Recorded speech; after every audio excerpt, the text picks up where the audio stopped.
सारखी उभी काय आहेस तू? लाज नाही वाटली तुला? हा बोल बोल चारू बोल. कोण आहे तो? हा कोण आहे? आमच्या नकळत कुठे जाऊन तू हे सगळे उद्योग करून आली आहेस? कुठे पाप केले सगळं? बोल ना, बोल ना चारू. आता काय वाचा गेली ग तुझी?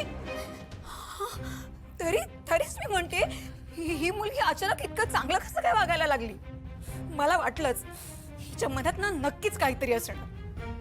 हे होतं तर चारू, हे बघ, तू इथे आमच्या सगळ्यांसोबत चांगली वागशील आणि बाहेर जाऊन शेण खाऊन येशील आणि आम्ही तुला माफ करू असं जर तुला वाटत असेल ना तर नाही, असं कधीच होणार नाही. चारू चारू ग, तू जे काही वागली आहेस ना, तुला देव सुद्धा माफ करू शकत नाही.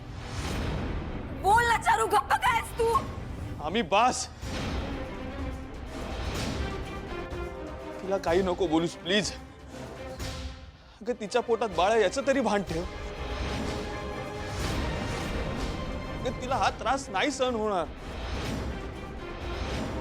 हे श्रीनू, तू घाबरावा. ती भाची आणि आत्या त्या दोघी काय त्या बघून घेतील. आणि हिच्यासारख्या पोरीचा कशात पुळका येता तुका? अरे स्वतःचा पाप लपवण्यासाठी तुझ्या गळ्यात पडूक बघता हा तिचा डाव तुका समजत नाही काय? हा कसा रे मूर्ख तू? सगळा शिकवूक लागता तुला. सांग ना, कुणाचा पाप हा या? आई, हे सारखं सारखं पाप पाप बोलणं बंद कर प्लीज. अरे काय बोलतास तू? या पाप नाही तर दुसरा काय? हा तुझा टोका ठिकाणावर आणा. बास आई. चारूच्या पोटात वाढणारं बाळ माझं आहे.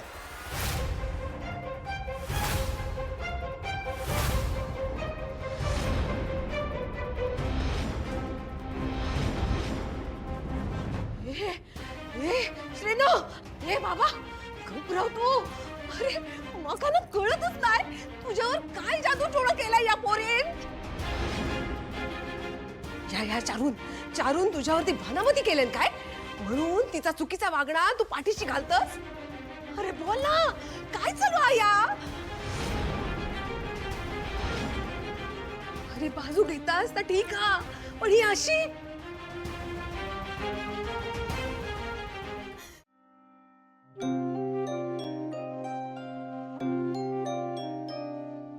भाई भाई माफ कर मला. भाई चुकलं माझं. मला माफ करू भाई.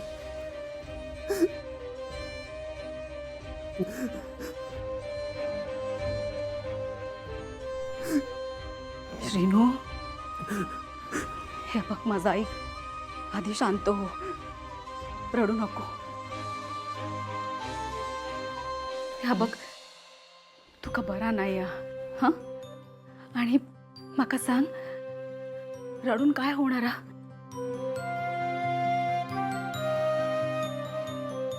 पण एक नक्की, माझा ह्या गोष्टीवर अजूनही विश्वास बसत नाही. हे संस्कार तुझे नाही आहेत आणि माका माहित आहे संस्कारांच्या मर्यादा तू नाही ओलांडणार. भाऊजी असं काय बोलतास तुम्ही? शिनू या घरचो मुलगो हा, आपलीच जबाबदारी आहे ना ती. खरं तर शिनू चारूक स्वरूप जाऊक तयारच नव्हतो, आपणच जबरदस्तीने केली त्याच्यावर. त्याचं ऐकलं असतं ना तर आजचं चित्र जरा वेगळं असतं. हो ना,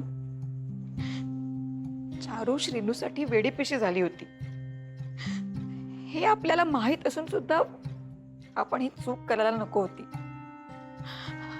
पण काय करणार, तिचं वागणं किती बदललं होतं. तिने श्रीनूला तिच्या प्रेमातून मोकळं केलं होतं. मग हे असं काही घडू शकतं हा विचार तरी कसा काय येईल डोक्यात? नाही,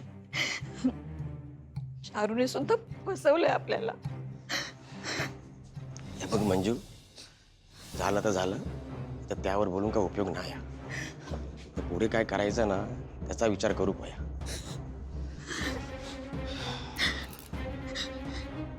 मला काय वाटतं, आपण लवकरात लवकर या दोघांचं लग्न करून देऊया.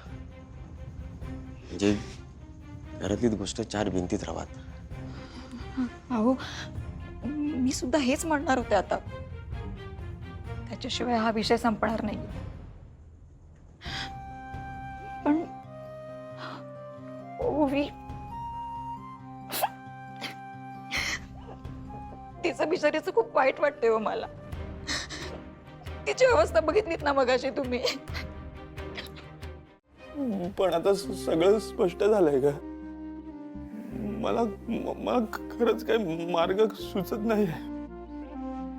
माझ्या हातून इतकी मोठी चूक कशी कशी घडली मला खरंच काही कळत नाही ग. पण पण मी खरंच सांगतो मी मी मी हे मुद्दाम नाही केला.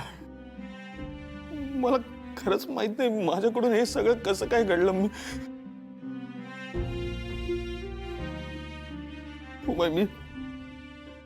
मी तुमच्या संस्कारांना तुमच्या विश्वासाला खोटं ठरवलंय.